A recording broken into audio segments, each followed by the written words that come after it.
Weekend ngayon, mag-isa si Noah na naglalakad sa pasilyo ng isang malaking tindahan ng laruan. Siksikan ng mga tao, maingay at masigla ang paligid. Ngunit seryoso ang mukha ni Noah. Bagamat may bahagyang ngiti habang iniisip kung gaano kasaya ang mukha ni Connor kapag natanggap nito ang regalo. Mula nang matanggap niya ang una niyang sweldo sa bago niyang trabaho, pakiramdam ni Noah na tama lang ang gagawin niyang ito, ngunit kagad naglaho ngiti sa kanyang labi nang makita niyang isang pamilyar na figura, si Benedict. Nakatayo ito hindi kalayuan, pumipili ng laruan sa istante. Napakunot ang noon ni Noah. Anong ginagawa niya dito? Bulong niya sa isip. Bago pa man siya makaiwas o lumihis, napansin na siya ni Benedict. O Noah, bahagyang ngumiti si Benedict habang papalapit. May hawak na kahon na laruan ng kotse. Hindi sumagot si Noah. Malamig lamang siyang nakatitig dito. Namimili ka para kay Connor? Panimula ni Benedict sa magilong na tono, ngunit may kakaibang timbre sa boses nito na hindi kinatuwa ni Noah. Yeah, tipid na tugon ni Noah. Ayaw nang patagalin pa ang usapan. Gusto niya nang makaalis kaagad. Ngunit nagpatuloy si Benedict. Sakto ring namimili rin ako ng regalo para kay Connor. Napakabuting bata niya, natutuwa ako na makasama siya. Mariing napakuyom si Noah ng kanyang kamao. Pero pilit niyang pinanatiling kalmado ang ekspresyon. Bakit mo pa kailangan bumili ng laruan para kay Connor? May daddy na siya, ngumiti si Benedict. Para bang nasisiyang nakapukaw siya ng reaksyon. Ganyan pa rin ang iniisip mo? Noah, alam mo na siguro. Si Rosaryong pumili sa akin para maging kapalit mong daddy ni Connor. Parang tinamaan ng matinding suntok ang dibdib ni Noah. Nanikip ang kanyang paghinga, ngunit pilit niyang pinanatili ang composure. Anong ibig mong sabihin? Tanong niya. Bahagyang nanginig ang boses kahit pilit niyang pinapakalma. Mas lumapit si Benedict, may kumpiyansang titig na nakagawa ng desisyon ni Rosario. Kami na, seryoso ng relasyon namin. Sa palagi ko, dapat tanggapin mo na rin. Tutal, hindi ba't kontrata lang ang kasal ninyo? Panahon na para mag-move on ka, nanahimik si Noah. Umiikot sa isip niya ang mga salita ni Benedict. Alam niyang hindi dapat basta paniwalaan ng taong ito, pero may bahagi sa kanyang nagsimulang magduda kung saan ba talaga siya nakalugar sa buhay ni Rosario. Baka nga totoo, bulong niya sa isip. Makalipas ang ilang segundo, malalim na huminga si Noah at pilit na ngumingiti, bagamat halatang puno ng sakit. Kung ganun, congratulations. Alagaan mong mabuti si Rosario at Connor. Mahina niyang wika. Bago pa makasagot si Benedict, binalik ni Noah ang laruan na pinili niya para kay Connor sa istante. Wala na siyang lakas para bumili pa. Tumalikod siya at umalis. Iniwan si Benedict na nakangiting parang kontento. Sa mansyon, sabik na naghihintay si Connor. Nakaupo ito sa sala, panayang tingin sa pinto. Mommy, kailan darating si Daddy? Tanong niya kay Rosario, naabala sa pagbabasa ng mga dokumento sa mesa. Darating si Daddy Connor, maghintay ka lang, tugon ni Rosario na hindi inalis ang tingin sa dokumento. Ngunit ang mga minuti naging oras at wala pa ring dumarating na Noah. Nagsimulang mangamba si Connor. Bakit ang tagal ni Daddy, Mommy? Nakalimutan niya na ba ako? Tanong niyang muli. May lungkot na sa tinig, sinara ni Rosario ang hawak at malumani na tumingin sa anak. Hindi ka nakalimutan ni Daddy. Baka may mahalaga lang siyang ginawa. Alam mo namang mahal ka palagi ng Daddy mo, hindi ba? Tumango ng marahan si Connor, ngunit nagluluhang mga mata, hindi na siya nagsalita pa. Tahimik na yumakap sa paborito niyang manika. Sa puso ni Rosario, dama niya na may mali. Alam niyang hindi kailanman makakalimot si Noah kay Connor, ngunit pinili niyang wag na magsalita. Samantalang walang patutunguhan ng paglalakad ni Noah sa mga lansangan ng syudad. Mabigat ang bawat hakbang, tila pasan ng daigdig. Paulit-ulit na bumabalik sa isip niya ang mga sinabi ni Benedict. Nakayuko siya naglakad at pakiramdam niya ay talunan. Kung may masaya siya kay Benedict, kailangan ko tanggapin. Ngunit patuloy na bumabalik sa isip niya ang mukha ni Connor na naghihintay sa bahay. Iniisip niya ngiti ng bata, ang halakat at kung paano naging masuyong tumatawag ng daddy. Napahinto siya, mariing hinawakan ng sariling buhok sa inis at sakit. Connor, bulong niya sa sarili. Sa mansyon lumalim ng gabi, nakatulog na si Connor sa sofa matapos maghintay kay Noah mula sa hapon hanggang gabi. Malungkot siyang tinitigan ni Rosario. Dahan-dahan niya itong binuhat at dinala sa kwarto. Nang masiguro niyang komportable si Connor sa higaan, umupo si Rosario sa gilid, tinitigan ng inosenteng mukha ng anak na tila ba may kasamang pagkakasala. Sorry baby, mahina niyang bulong. Hindi alam ni mommy kung bakit hindi dumating si daddy. Gabi na nang hindi na kinaya ni Rosario ang bigat ng pagkakasala at pag-alala sa kanyang dibdib.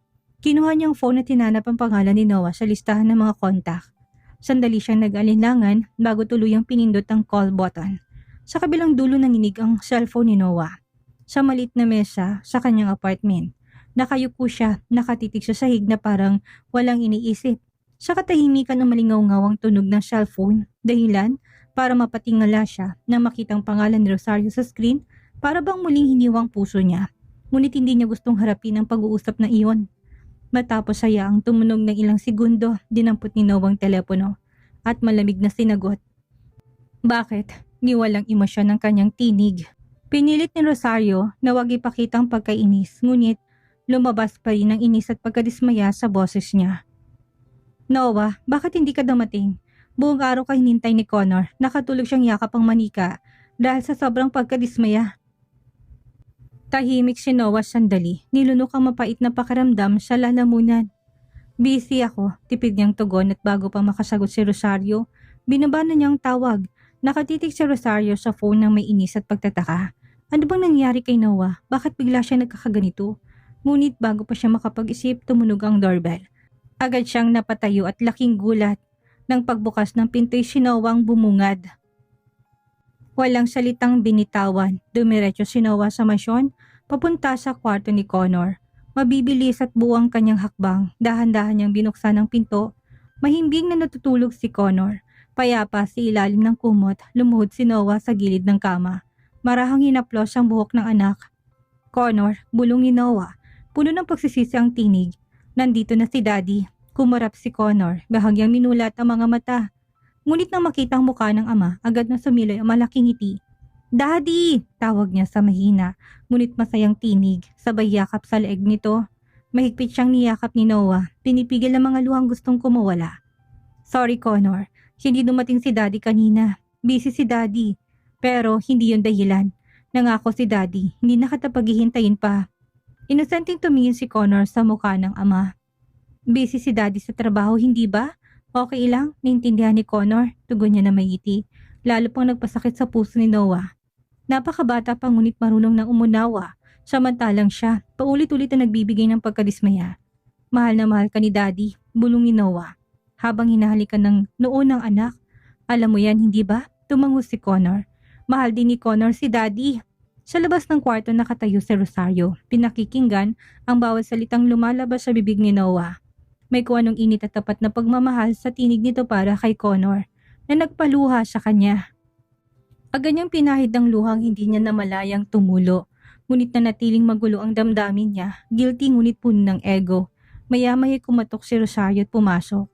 Tulog na ulit si Connor sa bisig ni Noah. Dahan-dahang binalik ni Noah ang bata sa kama at maingat tinakpan ng kumot. Salamat at dumating ka, mahinang tinig ni Rosario. Pilit pinapakalmang sarili. Tumayo si Noah, tinitigan si Rosario na may matang mahirap basahin. Ayokong isipin ni Connor na wala akong pakialam. Siya ang lahat sa akin. Gusto na may sabihin ni Rosario ngunit tila natuyong kanyang dila. Nakatitig lamang siya habang dumadaan si Noah sa tabi niya. Palabas ng silid at patungo sa pinto ng mansyon. Good night Rosario, tipid na wika ni Noah bago tuluyang umalis. Nakahalukip-kip si Rosario sa gilid ng kama. Hawak ang mga papeles ng diborsyo. Matagal na nakatitig ang kanyang mga mata doon, ngunit hindi gumagalaw ang kamay para pumirma. Para bang may pumipigil sa kanya. Bumabalik sa isip niya ang malambing na tinig ni Connor kanina habang tinatawag si Noah at ang ngiti ng lalaki habang niyayakap ang anak. Bakit ba napakabigat tapusin ito? Humugot siya ng malalim na buntong hininga at binabang mga papeles sa mesita sa tabi ng kama. Sa katahimikan ng silid, patuloy na nababanaga ang kanyang isip. Alam niyang pinagkanulo siya ni Noah, ngunit alam din niya kung bakit. At ngayong tila lalong lumalayo si Noah sa kanya, bakit lalo pang nagkakagulong kanyang puso? Bigla niyang dinampot ang phone, hindi niya alam kung anong nagtulak sa kanya para i-dial ang number ni Noah. Basta gusto niya lang na makausap to. Makalipas ang ilang ring, narinig niya ang boses ng lalaki sa kabilang linya. Anong kailangan Rosario? Malamig ang tono ni Noah. Tila pinipigil ang emosyon. Sandali siyang natahimik bago sa wakas ay nagsalita. Gusto ko lang malaman kung ano nga ba talagang relasyon mo kay Leticia. Tumahimik si Noah. Ilang segundo bago mapait na tumawa at hindi masayang tawa. Tinawagan mo lang ako para dyan? Sarkastiko niyang tugon. Kaibigan na si Leticia. Nasa tabi ko siya kasi sinasabi ko sa kanya lahat na nangyayari. Wala nang iba. Napalunok si Rosario, may bahagyang gaan na dumapo sa kanyang dibdib, ngunit kasabay nun ng hiya sa sariling tanong. Bago pa siya makapagsalita, nagpatuloy si Noah. Pero, congratulations Rosario, malamig ang tinig nito. Narinig kong lalo kayo nagiging malapit ni Benedict. Mukhang nakahanap ka na ng mas magandang kapalit at si Benedict ang magiging huwad na daddy ni Connor. Nalaki ang mga mata ni Rosario. Gulat sa mga salitang yon. Anong ibig mo sabihin? Nanginginig ang boses niyang tanong. Hindi mo na kailangan magkunwari. Mabilis sa sagot ni Noah. Alam ko na pinili mo na si Benedict. Ako ang bahagi na lang na nakaraan. Naintindihan ko ng lugar ko. Noah, makinig ka. Pilit niyang paliwanag pero kagad siyang pinuto ni Noah. Hindi ko kailangan ng paliwanag, Rosario. Madiin itong wika. Sapat ng alam ko, ang mahalaga masaya si Connor, yun lang. Bago pa siya makasagot, binaba na ni Noah ang tawag. Umalingaw-ngaw ang tunog ng putol na linya sa tenga ni Rosario, lalong pinipigang kanyang dibdib. Inihagis niya ang cellphone sa kamat inis, na nagpabalik-balik siya sa loob ng kwarto at pilit iniintindi ang nangyari. Paano niya naisip na may relasyon kami ni Benedict? Totoo, nakita sila para mag-dinner at mag-usap tungkol sa mga project. Pero purong trabaho lang iyon, wala nang iba. Bakit lagi mo ko hindi naintindihan, Noah? Bulong niya habang kinakagat ang ibabang labi. Ngunit sa kaibuturan, alam niyang hindi rin lubos na mali si Noah. Siya rin naman ang lagi nagpapakita ng lamig. Ang siyang nagtutulak palayo kay Noah at nagpapahintulot kay Benedict na lumapit. Muli siyang napatingin sa mga papeles ng diborsyo sa mesa. Dahan-dahan siyang lumapit, kinuhang mga at muling tinitigan. May bahagi ng kanyang puso na gustong sumunod sa kanyang ego at pirmahan na yon, ngunit mas malakas ang tinig ng nagsasabing wag. Ayoko mawala si Noah, pero bakit ang hirap aminin na nararamdaman ko? Samantalang nakaupo si Noah sa loob ng kanyang sasakyan na nakaparada sa gilid ng kalsada. Nakatitig siya sa bakanting lansangan, walang ekspresyon ng mga mata, mahigpit niyang hawak ang phone at iniisip ang huling pag-usap nila ni Rosario. Kahit siya mismo nagbaba ng tawag ay may kuha ng hungkag sa loob niyang pinagsisisit galit sa sarili. Tama si Leticia, mahinang bulong ni Noah. Kailangan ko maging matatag, pero bakit ba itong puso ko ayaw tumigil sa paghahangad? Napabuntong hininga siya tumingin sa oras sa dashboard ng sasakyan. Halos sa ating gabi na pero gulo pa rin ang isip niya. Sa huli na pa siya na bumalik na lamang ng apartment at subukang ilihis ang atensyon sa pamamagitan ng trabaho. Kinabukasan nakaupo si Rosario sa opisina. Balot ng magulong kaisipan, dumating ang kanyang sekretarya, dalang isang ulat ngunit halos hindi niya marinig ang sinasabi nito. Ilang sandali pa'y tinaas niyang kamay. Pakiulit nga, tanong niya, pilit na bumabalik sa ulirat. Pasensya na po, Mrs. Rosario, pero mukhang wala kayo sa konsentrasyon. Gusto niyo po ba ng konting pahinga? Taga-alalang tanong ng sekretarya. Umiling si Rosario. Ayos lang ako, pakiusap ilagay mo na lang report sa mesa ni Divano. Tinignan ko na lang mamaya. Nang makalis ang sekretarya, sinandal ni Rosario ang likod sa upuan at pinikit ang mga mata. Paulit-ulit na sumasagi sa isip niyang mukha ni Noah. Lalo nang malamig na tingin nito noong huli silang nagkita. Alam niyang kung hindi siya kikilos kaagad, baka huli ng lahat. Pero anong dapat niyang gawin? Paano niya babaklasin ang padar ng ego na siya mismo nagtayo sa paglipas ng mga taon? Binuksan niyang mga mata at tumitig sa mesang puno ng mga dokumento. Ngunit sa kabila ng lahat ng yun, iisa lang laman ng kanyang isip. Ayoko mawala si Noah, kailangan ko siyang kausapin, mahinang bulong niya sa sarili. Kahit hindi niya pa alam kung paano, nakatitig si Rosario sa screen ng kanyang phone kung saan muling lumabas ang isa pang missed call. Hindi sinasagot ni Noah ang tawag niya. Sa unang pagkakataon, daman niyang tunay na pagkainis na may halong kaba. Ibig bang sabihin nito'y tuluyan ng sumuko si Noah sa kanya? Tumayo siya mula sa kanyang upuan, dinampot ang bagat ng lakad palabas ng opisina nang hindi nagsasabi ng kahit na anuman. Kung hindi sasagutin ang tawag, siya mismong pupunta kay Noah. Wala siyang pakialam kahit nagawin pa niya yun sa harap ng lahat ng katrabaho ng lalaki. Pagdating niya sa pinagtatrabahuhan ni Noah, abala pa rin ang paligid gaya ng dati. Mabilis sa mga hakbang na pumasok si Rosario sa gusali. Isa sa mga katrabaho ni Noah ang nakapansin sa kanya ay kagad siyang binati. Magandang hapon, Mrs. Rosario. May tutulong po ba ako? Magalang na tanong ng lalaki. Nasaan si Noah? Diretsong tanong ni Rosario. Parang nasa break room po siya, tanghalian. Tugon na lalaki habang tinurong silid ng dulo ng gusali. Hindi na nag-aksaya ng oras si Rosario at nagtuloy-tuloy doon. Binuksan niyang pinto ng break room at kagad na nakita si Noah nakaupo sa mesa. Tahimik na kumakain na mag-isa, nakasimpleng polo lamang ito at mas halata ang pagod sa mukha kaysa dati. Tinaas ni Noah ang ulo nang mapansin ang presensya ni Rosario. Bigla siyang nalamig at ang ekspresyon ay binaba ang kutsara. Anong ginagawa mo dito? Tuwid nitong tanong. Sinara ni Rosario ang pinto't lumapit. Nandito ako para magpaliwanag, marinyang sagot. Bahagyang napabuntong hininga si Noah sinandalang likod sa upuan. Ano pa bang dapat pag-usapan, Rosario? Kung makikinig ka man o hindi na say na yun. Tugon ni Rosario, hindi nagpadaig. Matapang siyang tumayo sa harap nito. Gusto ko lang linawin. Wala akong relasyon kay Benedict gaya ng iniisip mo. Puro trabaho lang lahat ng pagkikita namin. Hindi ko kailanman pinili si Benedict. Matalim siyang tinitigan ni Noah. Kung ganun, bakit palagi siyang nasa paligid mo? Bakit mo inahayaang lumapit siya kay Connor? Kung wala kayong relasyon, bakit mukhang ganun? Mababa ang boses niya pero puno ng pinipigilang emosyon. Natahimik si Rosario. Hindi niya inasahan ang ganitong katapatan ni Noah. Wala akong intensyon na saktan ka, sa wakas ay nasabi niya. Kung naging malapit ako kay Benedict, yun ay dahil hindi ko alam kung paano harapin ang sarili kong nararamdaman. Litong-lito ako, Noah. Bahagyang ngumiti si Noah, ngunit hindi umabot sa kanyang mga matang ngiting yun. Lito, kaya nilalaro mong damdamin ko dahil nalilito ka? Hindi kita nilalaro, Noah. Tumaas ang tono ni Rosario. Kailangan ko lang ng oras para makaahon sa lahat. Nasaktan din ako sa nangyari sa atin. At iniisip kong hindi ako nasaktan, Rosario? Mabilis sa singit ni Noah, matalim ang boses. Oo, nagkamali ako noon, pero sinusubukan kong itama. Sinusubukan kong bumalik para kay Connor. Para sa'yo, pero ikaw ang palaging sinasara ng pintuan. At ngayon pupunta ka dito para sabihin, litong-lito ka? Huli na, yumuko si Rosario. Lalong bumigat ang kanyang dibdib sa mga salitang yon. Alam kong nagkamali ako, pero hindi ko kailanman ginusto na umalis ka. Natakot lang ako. Tinitigan siya ni Noah, puno ng pagod ang mga mata. Natakot sa ano, Rosario? Natakot na masaktan ka ulit? O natakot aminin na mahalaga pa rin ako sa'yo? Natakot ako na mawala ng kontrol, mihinang bulong ni Rosario. Pinilit kong buwing mag-isa ang buhay ko pagkatapos ng lahat. Natatakot ako na kapag pinasok ulit kita, kuguhulang ang lahat. Huminga ng malalim si Noah at umiling. Rosario, hindi ko na alam ang dapat kong sabihin. Sinubukan ko, pero kung patuloy mo akong titingnan bilang banta, wala na akong magagawa, pagod na lang ako. At lagi sumusubok habang ikaw hindi mo naman binubuksan ang puso mo. Lumapit sana si Rosario pero kagad na tumayo si Noah at kinuha ang plato. Kailangan ko nang bumalik sa trabaho, malamig niyang sabi. Ikaw nang bahalang lumabas. Noah, sandali lang. Pigil ni Rosario ngunit hindi na siya nilingon ng lalaki. Lumabas ito ng break room, hindi siya binigyan ng pagkakataong magsalita pa. Nanatiling nakatayo si Rosario sa loob ng silid at pilit nilulunok ang lahat na nangyari. Sobrang sikip ng kanyang dibdib, ramdam niyang lalong lumalayo si Noah sa kanya at kasalanan niya yon. Unti-unti nang namuo ang luha sa kanyang mga mata, ngunit pinigil niya. Ayaw niyang umiyak sa lugar na ito.